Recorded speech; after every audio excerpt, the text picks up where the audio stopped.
Bonjour, merci pour votre fidélité à l'émission GBVL. GBVL, bana Masolo ya bana Bandal, Masolo ya bana RDC. Aujourd'hui, nous sommes venus à Chilongo pour la sortie officielle du mouvement entre nous, Bandal Bomoko et Biso bana Bandal, Tezalarawana Kata. Nous sommes là avec vous pour les actualités de la commune, pour les actualités concernant la RDC. Quand la commune de Bandal, mais aussi les autres communes aussi, prendre exemple de la commune de Bandaloua. Alors nous vous disons GBVL, Masolo Yabana Bandal, Masolo Yabana RDC, GBVL, rendez-vous respecté.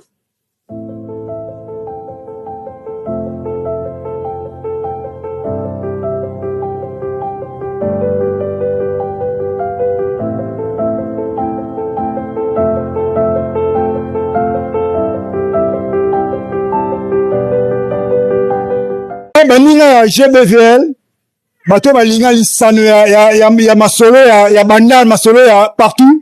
Nous sommes venus ici, la sortie officielle comme notre Sabine. La sortie officielle, il y a entre nous Bandal Bomoko. Mais nous avons rencontré les dames sur place. Basi basali que pesa bazon gagner sa Masolo. Alors tour à tour, on va les poser les questions. Parce qu'aujourd'hui, vraiment, c'est un mouvement. Bandal est en ébullition. Bandal touché, tout feu, tout flamme. Alors, on va les intéresser dans Maramango. Maramango, je les canne. Si tu peux me suivre comme ça, ensemble, entre nous, Bandal. Maramango, ça nous. Merci d'abord, bonjour à tous. Entre nous, donc, Institut Motosali na Bandal Bisengo, entre nous, Bomoko Bandal. Ezaka pour le développement, Biso Bala Bandal, tout ça, donc, tout avancé, tout ça, longa, basalongo, et salama awa, makama minele, salama awa, donc, tout ça, soutien belé, pour l'Europe et Kende Liboso. C'est un peu ça. Ça, merci, beaucoup qui dit le mot fort, basalongo, mes amis. On a besoin de ça, salibouté, zone, dans la commune, Biso. Alors, tu continues l'interview, l'organisateur, monsieur Basali, on a, merci. À suivre. Continuons.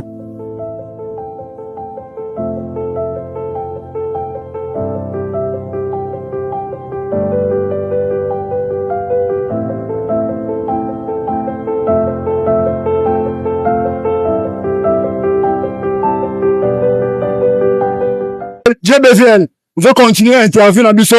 On continue notre série d'interviews. Nous sommes ici encore, je le répète, à Chilongo, pour la sortie officielle entre nous, Bandal Bomoko. Mais dans un moment, je suis avec le secrétaire général de la fondation entre nous, Bandal Bomoko. Il s'est présenté, bonjour secrétaire. Ouais, bonjour. C'est présenté, téléspectateur la mission Baïbao. Ouais, je réponds au nom de Fribos Bouzou, là, le CG de Bandal Momoko. Oui, il a périr de la première sortie na biso. Bon, on va publiciter les gars qui le 28, il y a un peu les jours J en haut pour nous. Mais tu vois, tout le monde dit Bandal en ébullition, Bandal est ninani, pour l'activité, pour bon contre nous. Ça promet que Bangoni. Bon, tu promet que Mambébélé, bien Pelé, avec sous ordre de la présidente Abisso Jonathan Milongo, bon, moi j'ai dévoilé ma secret belé zate mais oh ça pena important ça tout ça c'est finissement bon tout aider ming ba de belé tout aider ba service belé assainissement des amants ming parce que bandal le salité bandal o bagarana ils a su bandal o basé bandal le salité yo nga de yo pour moi bandal rebi ne bandal et toma on a tout ça le lo moko de tout ça bandal venir à perdre na biso ya kala ils ont la propriété ah surtout minute de ça mais la propriété bandal les arabes été bandal ezalaka propre bandal ekoma salite parce que baintroduit bakote ebele babebisa bandal yango moi toyo kosotola kote salite ezalaki mais il y a beaucoup de choses oyo tokosala na moto tovoile makambo ebele esala te parce que oyo la première sortie na biso olobi étape ya liboso eza première sortie deuxième étape esali bon première étape eza sortie deuxième étape toko organiser séance moko ya assainissement tokende na bakanive nyonso eza bouche tobimisa yango donc nzela pene elekaka bien tout l'avenir bana ata sinki mola donc bisengo atula nyonso fike eza basola kuna donc fo tosala misala makasi assainissement kwanza deuxième sortie na biso oyo ezalaki première sortie fo tomonisa makafu bato bamona ke tobimi eloko moko ebimi mwana sala bosami fo abima nani avant abulumaka fo abima nani nde motapa kotambolelaka atamboli nde makambo ndenge ekendaka. Merci. Chers téléspectateurs, on a première étape. On va continuer, mais tu rejoins un souci. Bon, tout le monde, nous sommes jamais fiers. Tu s'intéressera. Tu rejoins un souci. Tu es secrétaire général. En tout cas, secrétaire général, merci. En tout cas, merci vraiment. Merci vraiment, merci à vous, chers téléspectateurs. Tout à la suite pour la deuxième partie. Tout à l'heure, ma soleil à 5e édition. C'est le point Régnier avec TKM. Merci. J'ai vu plein de jeunes de Kinshasa, là. Oui. Qui étaient dans les rues de New York hier. Oui. Ah ben, j'ai été interpellé. Bandal, c'est pareil. On ne parlera point actuellement de la musique congolaise sans évoquer les Wenge. Cette vague opérationnelle qui fera ses débuts dans la sphère musicale vers les années 1980. Ce grand mouvement de jeunes dans les divertissements laisse des grandes marques dans les si hautes sphères socio-culturelles de l'Afrique, du Caraïbe et de tous les continents. Tout commence au Zaïre de l'époque de Mobutu, où des jeunes amoureux de la culture créent un mouvement musical avec la passion de faire plus que leurs aînés bien assis. Ils veulent qu'on puisse parler au-dessus d'eux, dans la chaîne des valeurs musicaux. Avec imitation de Victoria Eleison, avec une retouche de Viva la Musica, Zaiko Langa Langa, ils ont pu créer leur image personnelle. Les Wenge de Zingzang, Mashiro Kifaya, Dédé Masolo, Didier Masela, Werason, Aimé Bouanga, Papi Sanji, Alain Makaba sont une référence pour la jeunesse montante. En 1984, 3 nouvelles arrivées dans Adolphe Dominguez, Blaise Boula et Jibim Piana. En 1986, 3 singles sur le marché du disque qui font démontrer leur ambition d'apporter une touche commerciale et professionnelle dans la musique rumba congolaise.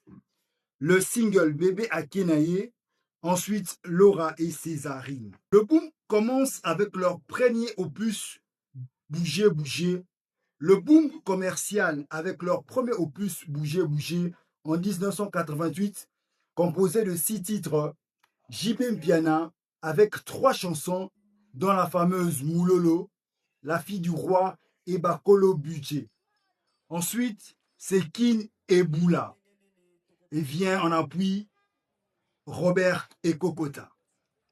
En 1990, Kin et Bougé avec Ngoma Magi de Robert et Kokota. En deuxième position, Kin et Bougé de Jibim Piana, Princesse Patti, Kaskito et Eve Sukali de Blaise Boula. Vers 1980, Kin et Bougé avec Patti Ngoma de Robert et Kokota, Kin et Bougé de Jibim Piana, Princesse Patti de Alain Prince Makaba, Kaskin et Eve Sukali de Blaise Boula.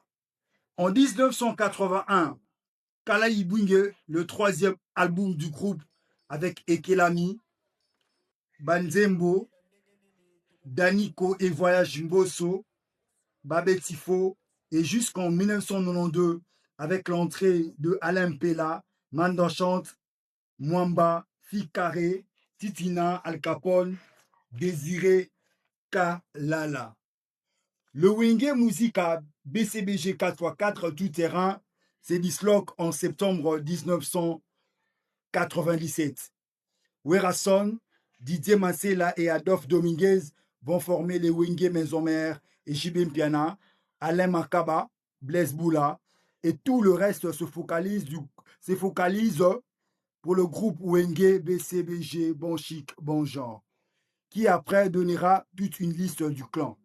On aura le Wenge Musica El Paris, le Wenge Kumbela, le Wenge Référence, Pondération 8, Wenge Tonatonia, Génération A, les Marquis de Maison-Mère, les Gaulois de la Jet Set, École des Kaloudjistes, Wenge Poussanato Vanda, et ainsi d'autres. Pour continuer leur historique, en 1994, ils sortirent l'album Les Anges Adorables et en 1995, le groupe sortit Pentagone et à la suite, en 1996, l'album solo de JB Mpiana qui sera la base de leur dislocation Feu de l'amour. Ce groupe qui était autrefois Senior Star prend le nom de Wenge Musica par la vision de Jean-Bélis Louvutula. En comparaison de l'équipe de football locale Wenge Football Club, dans laquelle évoluent ces derniers, qui est l'attraction sportive de l'avenue d'Ibamboma à Bandalungwa. Retenons qu'un style sous-couche est rythmé à la rumba congolaise et jeune qui a séduit la jeunesse quinoise à la fin des années 1989. À la fin des années 1980. Le nom Wenge vient d'une couleur du bois Wenge, symbole de solidarité et d'africanité. Ouais, chers amis, chers téléspectateurs, il y a GBVL, il y a Masolo, il y a Bana Bandal, Masolo d'internautes, il y a Mokili Mobimba, et Anna Luputa. Qu'est-ce qu'il y a Luputa? Tobi que Banez a chaud, en ébullition, Banez en ébullition, mais c'est pour un événement qui concerne pas seulement les Ndalois, mais un événement qui concerne aussi tout le monde. Wenge, ce n'est pas seulement pour Bandal. Wenge, c'est un patrimoine national, patrimoine international, patrimoine Mokili Mobimba. Alors, le lot est dans Luputa. Dans Luputa, il y a une grande célébration, il y a une grande activité ici. C'est célébrant Bandal, la 5e édition. Dans Luputa, mais faut quand je dis ma kondi à Mabele, je vois les organisateurs. Et on a ici, pour vous, un organisateur qui est près de nous. On a un organisateur qui est près de nous, qui va nous parler beaucoup plus. Maramango, Toeba Maramango. Alors, on est avec Tekam ici. On est avec Tekam. Yem sabi son nom, Masolo et Lelo. Le monde dit Bandal, on est ébullition. Tout le monde dit que Bandal est Ningani. Les amis. Mobe, Tolobaki yango. Vraiment, na Bandalunga, Tcha Lembo. 5e édition à festival, célébrant Wenge. Festival où toza honoré, tout honoré ba grand ya Wenge. Parce que to biango lelo, Wenge zali patrimoine national. Donc eza susu, soit c'est zalaki sou ya Bandalte. Wenge komaki ya Congo mobimba, ya monde entier mobimba. Grâce à Wenge, lelo moni ba génération, ils ont bota maraka, ils ont bota ma. Et yemongo par exemple, exemple ya Fally Ipupa. Alors bi ya zo goût.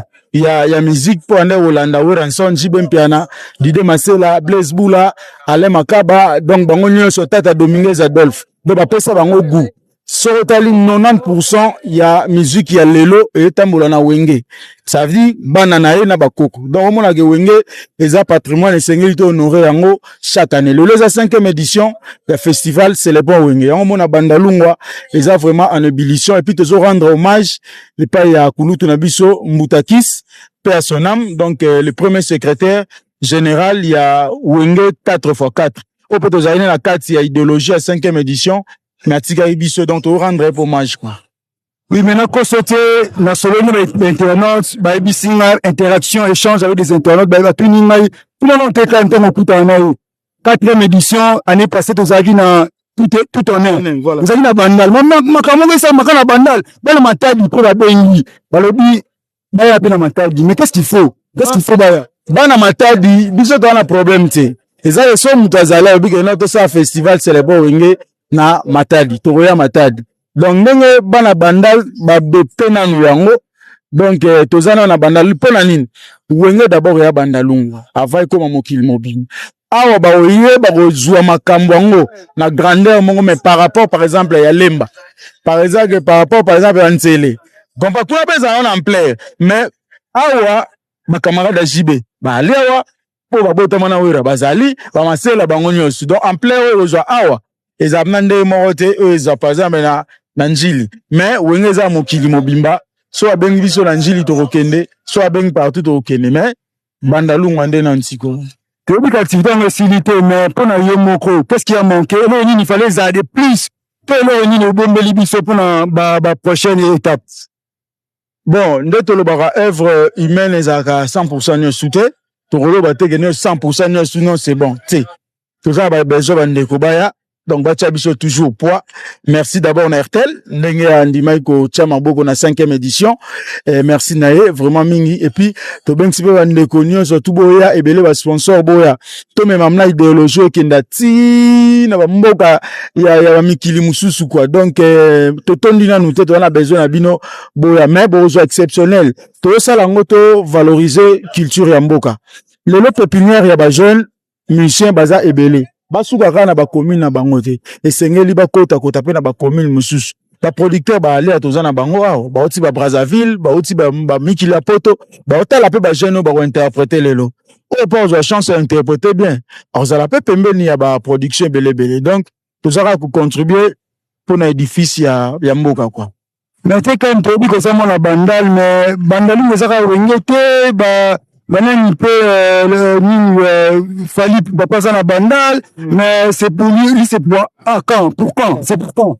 parce que eza déjà wenge toyebi kosama na bandal omona mpe bana wenge toyebi mais sikoyo bamosusu eza te te bafali baza na fo basala to bafali fo basala to omoni oyo bakokomprendre te fali na komi nanu te tokomprendre aza na ye na temps mais makambo oyo wenge esali fali fe non basali yango te na pe exemple moko yebisango musicien nini ya Afrique na tia na longo na Congo kwa kokana jibe na wera ba te pourquoi nanu concert moko to banda 20h 13h musicien o asala ngo na appel numéro na nga suka yebisanga biso banda concert banda 20h ti 13h à lobby atika ozate siko fe na fali ba 2h dita ba okatana siko bato wana mibale basali makambo oyo mokili mobimba na esala même Jackson atia osala ngo te esengeli to honorer nanu bango mais bafali le faire les autres donc il y aura un moment où de honorer mais baza nanu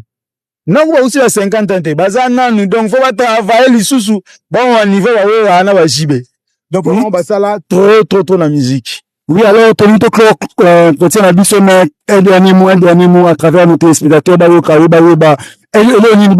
s'attendre pour la lolo et pour les prochaines activités. C'est pas surprise, ça, que? Pas surprise, c'est ebele. Lolo, vraiment, na obenga bandeko baya, bandeko pna baya, ebele. Tozale na rond-point Luputa. Donc, population congolaise, population quinoise.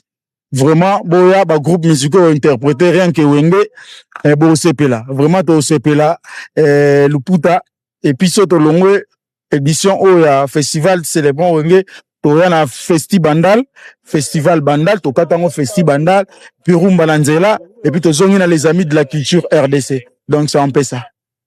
Oui, en tout cas, merci, chers téléspectateurs, chers internautes. Bolandara, GBFL, Boroye, Bama, Masona, Bisso, Boroye, Bama, et GB, Tofana Tekan, Boroye, Ba, ce qu'on prévoit et les continuités. En tout cas, merci de votre attention. Vous allez la capter. Check. Merci beaucoup.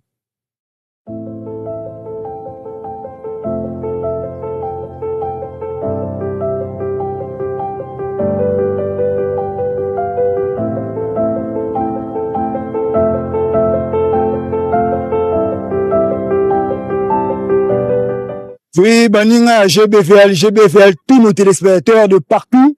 Internet, je vous avais bien dit, rendez-vous respecté. Donc, respecté à Malo Banabiso. Nous sommes dans la deuxième partie de l'émission. Deuxième partie de Toé Awa. Dans la 5e édition, il y a Célébrant Wenge. Alors, à ma venue, je suis pas seul. pour la première série des interviews, Nazanga Monte, je suis avec le secrétaire Robin Koy, le CG Roba.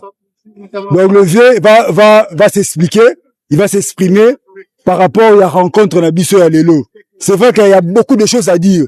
Mais d'abord, bonjour CG. Bonjour Yann Mobé, voilà. Merci. Mais tout ça c'est pour la kasi. Biso to moni pena vieux pena représenter pena Elonia Bandal vieux lobby ça. Donc en fait nabino que donc ils a danger. Ouais, il y a danger, donc c'est dire que Tito est pour na ko représenter bon Claude. Donc tous allez pour un événement au besoin na sima événement c'est le bon wenge. Donc ils sortent mon ko il y a bana mo ils sont sortis de rien. Babima net ba mayebo. Il faut personne bango. C'est le salaire qui wenge lelo étant ma monnaie la patrimoine alors il y a pays karaté, il y a monde entier parce que wenge connaît partout dans le monde entier. Voilà, merci. Mais vieux bien vous avez témoin makamongo. Mais nous sommes dans makamongo ndenge comme en plein réseau pour ça le bolo bani.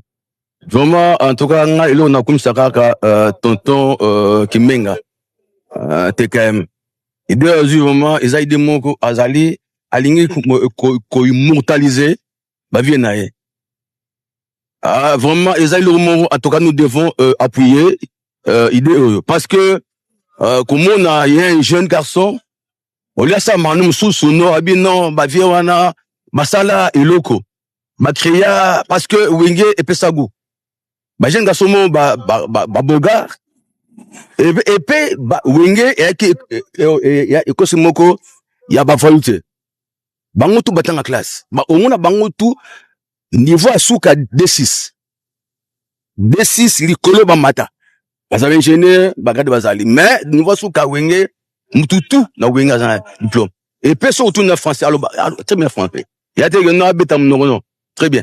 Ouais, to souligner le qu'on a vu à lobby ba valeur ezalaki na bana wenge donc ça veut dire génération à sika génération au GBVL eza génération bandalungwa vision liboke donc ça dit génération à sika to la génération à sika que nos valeurs on doit garder nos valeurs ba valeurs oyo bakala kala bandal c'est comme ça pour protéger expliquer mon bébé alors ce qu'on vit et toni toyeba lelo to ça luputa c'est vrai il y a solo tout ça événement mauvais triste malheureux c'est en connivence avec la tristesse de perdre un grand Moutakis Akei. Yo suko qui est de près et de loin.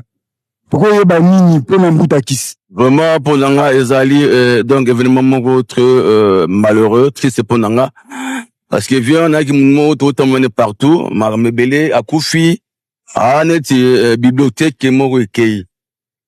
Vient on fallait qui azala pour le moment mebele. Il y avait des projets de programme mebele parce que mon maman tout ça là ils a en plus il y a 70 ans banalunga. Calamité. Donc le lot déjà tout côté calamité na parce que le 8 décembre il a fait à banalunga. On avait des projets de grands projets avec Moutakis. Alors technique qui est partout.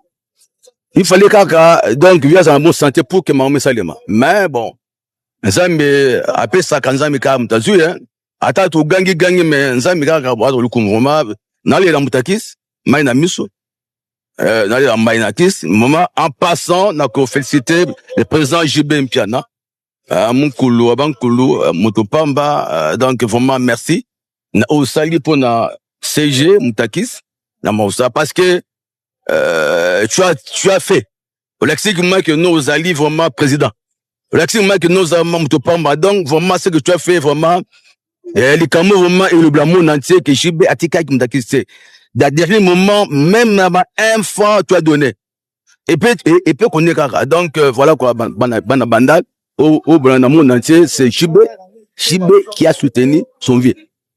Alors VCG merci vraiment pour na ba niveau milisa qui pena to di pena kati mais le dernier mot est-ce qu'il y a un dernier mot pour l'organisation ya Moutakis na mam ya lelo journée aller pour la journée lelo D'abord, na matanga Mutakis, parce que tout ça, là, moi, ministre, il y a silence, on a Mutakis. Mutakis, matanga, tout, ce qu'on a bandé qui est en prélude, c'est Jib, nous sommes en charge. Le mercredi, le lot, peut-être qu'à l'autre, dans la réunion, pour voir un peu comment, parce que le mercredi, ils allaient avoir mortière. Jeudi, il y a Bakundae, alors, c'est dire que, on va voir un peu, selon le président JB, il a pensé que Ezala avait Maria. Alors, on va voir un peu comment Ezala, donc, pour Bana Bana, pour Balinga Novina Bango, comment qui compte, il faut que Banel peut sentir ma belle. Comme Blaise Boula, Lobaka, ma belle maman, président Blaise Boula, président Nanga, bonjour, Blaise Boula, Père Zali, Nakasomu Nanga, Yalobaka, Likama ma belle, ils ont réclamé Mutakis. Ne vont pas que, comme Mutakis, Banda, Batouba, Monaïte, il fallait marmoter ça dans la bandale, mais on ne sait pas, donc voilà quoi, mais les alliés événements, donc tous les Mutakis, des partout vous allez, pour la Lelo, les événements. Les événements, non, c'est dire que vraiment Lelo, les alliés qui non, c'est le bon Wenge. Le bon Wenge, bana banda des partout vous allez, vraiment bien appuyer pour Kamoyo. Au film, TKM, Maïla TKM, Bamonae. Donc, c'est dire que, ce que vous allez, c'est grâce, il y a Moutouana Bomonal. TKM. Loboko.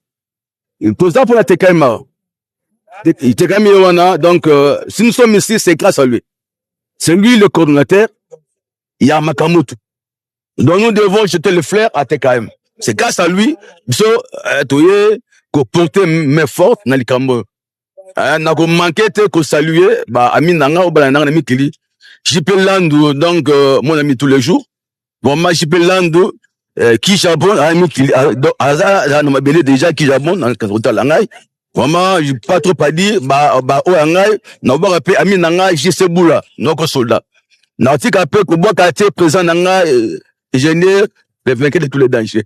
Il y a donc, esprit 21, Nabi, tout ça, Linga, Mikubangati, esprit 21, donc voilà, Yangwana. Tout ça, mon tout, mais Kubangati, esprit 21, Yangwana. Merci. Alors, on a parti, on a bandal, on a internet pour comprendre, esprit bandal, esprit Wenge, on est là, pour continuer la série interview, merci.